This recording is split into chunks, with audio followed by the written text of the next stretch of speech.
Underneath, we find a maze of wires and light bulbs. But one thing you should be always careful of is, for goodness sakes, don't drop the plate. Everybody remembered the fake hand. I used to have people coming up to me with a fake hand. They wanted me to shake it, you know. For the next 30 minutes, stay tuned. I'm Todd N. Tuckey for TNT Amusements, and I got into this business in 1979 full-time.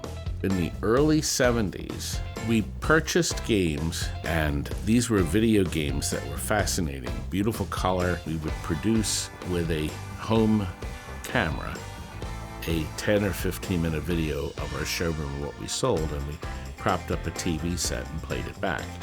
It was edited in the camera, basically. Interestingly enough, that show got me into the broadcast pioneers of Philadelphia, where all the broadcasters we hear about, Gene London, Captain Noah, all these people were members. That has gotten me recognized by a lot of people when I walk around town. People would hear my voice. Now that you're here, we'll turn everything on. When people come in, they are immediately struck with a wave of nostalgia. When they were a teenager and went into the arcade and played and learned Pac-Man, or saw for the very first time this magical picture.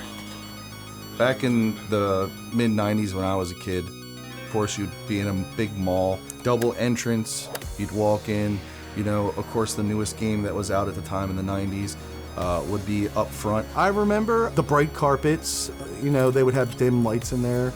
But it was the atmosphere, it was the sound of the arcade games. Of course, you'll hear the joysticks and you hear the buttons getting pounded if it's a fighter, and then, you know, you just hear the quarters going in the machine. Me, I am more into the 80s games. My twin, he's more into the 90s games. Me and my twin brother played Superstars a lot. You know, I beat him a lot more than he beat me. I mean, it's like anything. Some days your days, some days not. Me and him had fights, plenty of fights. You know, we were very competitive, always have been. I looked up and I saw, you know, Todd's YouTube channel, and they have a bargain basement. I came to TNT Amusements, and while I was here picking up the game, I asked, is there any way that I could help out around here? And then he's like, sure. So I've been doing it ever since.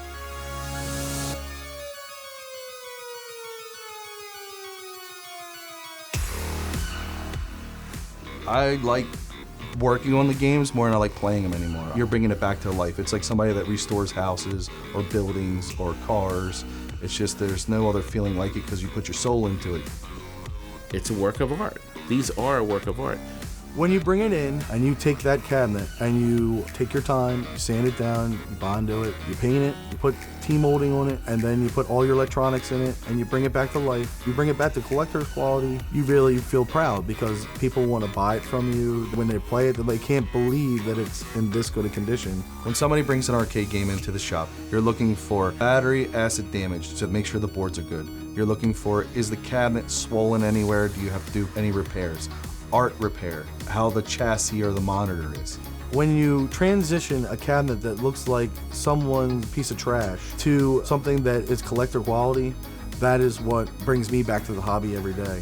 Even though you're just working on a game, to them you brought their life back. The only game I pretty much mastered is a game called Digger, and the premise was really neat. The alien crabs want to eat you, and the only way to kill them is to dig a hole with 5 scoops.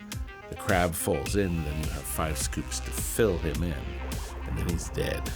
And I kept it all these years. I bought it brand new, and it's such a great game, a lot of fun. These games weren't made for your house. They were made for commercial use only. It's lucky that people cared enough about them to bring them into their homes and take care of them. Arcades are here to stay. Not only are they here to stay, they're growing.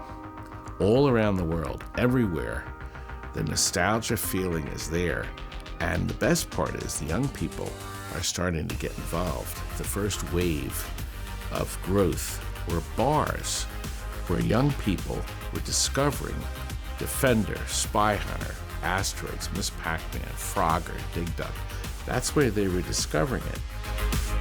people want to go back to that. They want the game they played in the arcade and put a fortune into in their house. Games that bring back memories that they've lost. It takes you back to that time.